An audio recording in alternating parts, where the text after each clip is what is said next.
Mga bagay na kinakain mo kapag gutom na gutom ka na pero wala ka ng pambili. Ako, dahon ng puno. Inodoro. Sapatos.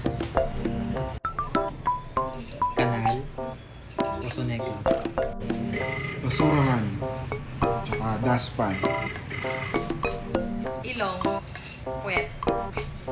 Diaper. Napkin. Maruming plato, maruming damit. Okay, thank you. Sinelas. Kulangot. Ipis, saka pambomba ng inodoro. Okay. Naga, tsaka puti. Lema, tsaka sipon. Okay. Nana, tsaka regla.